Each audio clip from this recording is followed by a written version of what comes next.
Hello and welcome along to the otherraces.com web preview of the Neptune Investment Novices Hurdle at the 2013 Cheltenham Festival. Alongside me in the studio we have the pro punter and racing analyst Andy Gibson. He'll be giving us his thoughts on the main players in this year's race. But first off, let's check out the betting for the Neptune, and Pont Alexandre is the 5-2 favourite for Willie Mullins. The new one is at 4-1, Twiston-Davies at 7s. Rule the World at 10s, and it's 14-1 and bigger the remainder. So we could bring in Andy Gibson here now, and Andy, I guess the starting point, Pont Alexandre, who's been very impressive so far for Willie Mullins. He has, and I think it's very significant that in his first run for Willie Mullins, they ran him in a Grade 1. I'm not sure how many times he's done that before, but you know, I think that was very significant. In that first race, actually, he certainly jumped right at a lot of hurdles that day. I think he was straighter this day at Leopardstown, and again, absolutely fantastically impressive. You'd have to, I think, the second horse, Sizing Rio, is a 128 horse. You know, again, the form doesn't amount to that much in itself. It's the impressive nature of the victory rather than the actual substance of the form. And he can be one of those horses who goes off from the front, and it's got to be hard to pass from what we've seen of those two races so far. Yeah, and another one that has run twice on very, very soft ground, that may not run on such soft ground here. But I think of all of the Willie Mullins horses, you get the feeling that this is the one that they're really, really looking forward to. Yeah, Willie certainly describing him as a potential Gold Cup horse further down the line. Similar comments applied to the new one. Nigel Twiston-Davies has had a barren couple of years at the festival, but hopes are high from Nigel that the new one can get him back on the winning trail. He was beaten last time, which is a great disappointment, but having said that, he was travelling the best all the way. We thought there was just the one horse to beat, so we kicked on past him, going to the last. You know, we'll ride him with a bit more restraint this time, and everything should work. What kind of conditions would you want to see for him at the festival? Well, anything other than that really, really bottomless ground there was at the end of January. I think there's not many horses really enjoy it, and you know, if you've got a bit of class, you know, and you're trying to accelerate in that ground, it's very hard. He's shown that he does have a fair amount of class, this horse. How good is he? I don't know how good he is. You know, he really, you know, we haven't really got to the bottom of him yet. Everybody's raving up my Tent or Yours. Well, he beat him quite comprehensively in the bumper up at Aintree, so hopefully he'll always be better than him, and oh, he's a lovely horse.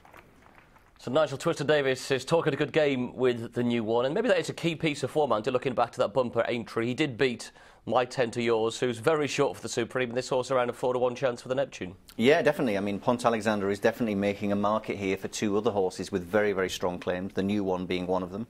You know, his form with Village Vic doesn't look particularly good in itself at Cheltenham, but it's more Cheltenham form from the new one. He ran really well in the bumper last year. He's come back to Cheltenham and been possibly a little unfortunate to lose to at Fisher's Cross on desperate ground. I think it's well publicised that Sam said he thought he went to Zunat. I think that's probably right. He created a situation where the stayer had an opportunity to out-battle him. The new one has a major chance in this, and I would think he's one of the strongest 4 or 5 to 1 shots in terms of an each-way chance at the festival. And Sam describes him as a horse with a killer turn of foot, and Pont Alexandre could set it up for him coming down towards the last. He's going to have something to aim at and try and quicken pass. Sure, and conversely, you know, obviously with Pont Alexandre, they'll be hoping they'll be so far clear that they'll have blunted his speed anyway. So, you know, it could go either way, but I do think when you look at the prices, when you look at the comments coming from the Mullins yard and from Ruby Walsh, I think Pont Alexandre will quite possibly be one of these horses that gets hammered in the betting late on, and you might just see, you know, good enough prices for the next two in the betting, one of them being the new one, to have a real pop at them. Especially if the Mullins bandwagon starts to roll after Hurricane Fly, Quavega, Una 2 on the first day. Or it could go the other way, and if all three of them lose. Yeah, true. Last chance saloon. Well, George O'Neill's been talking about the chances of Twiston-Davies. He said this is one of his best chances of the meeting during the week. He, of course, won the Challow Hurdle, and he's another horse who's got form lines that tie in with My Tent or Yours. Yeah, excellent. And again, you couldn't knock his last time out performance when he beat Easterday and Ballybor Pat.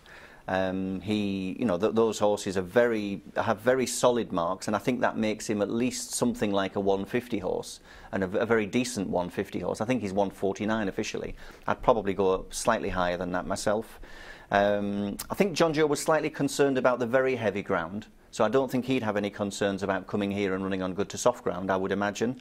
I think Twiston-Davies and the new one have, major chances in this. It's a 3-horse race for me, and you have one horse that's bound to be a little bit shorter than he should be, and 2 horses that therefore it gives you either an each-way chance on one of them, or throwing them both into some each-way multiples as a twosome. So Twiston-Davies then, and let's have a look at another Irish challenger this time around for the Mouse Morris team. This is Rule the World. He won last time out, Andy, by 16 lengths, beating Minsk, but Champagne Fever was in this race, but he came back a sick horse. He did, and then Champagne Fever came out and turned that form around with Minsk by about 40 lengths, and I think it's fair to say that Rule the World's chances in this race are completely dependent upon this narrow piece of form, which doesn't look very reliable. Not saying he can't win the race, because he might be an awful lot better than he's shown here, but on what we've seen, I wouldn't want to trust this form in itself. And Mouse Morris talking of him as a big raw-boned horse who maybe this might just come a little bit too soon. So sure, yeah. Pont Alexandre at 5-2 favourite, the new one at 4-1, Twiston-Davies at 7s, Rule the World at 10s. It's 14-1 bar those. The market seems to be very much concentrated around the top 3 here. Andy, what's the betting strategy for the Neptune? Well, I think the winner will come from the top 3. I wouldn't be surprised if the first 2 doesn't come from the top 3. Number of ways of playing it. I'll certainly be backing the new one heavily each way.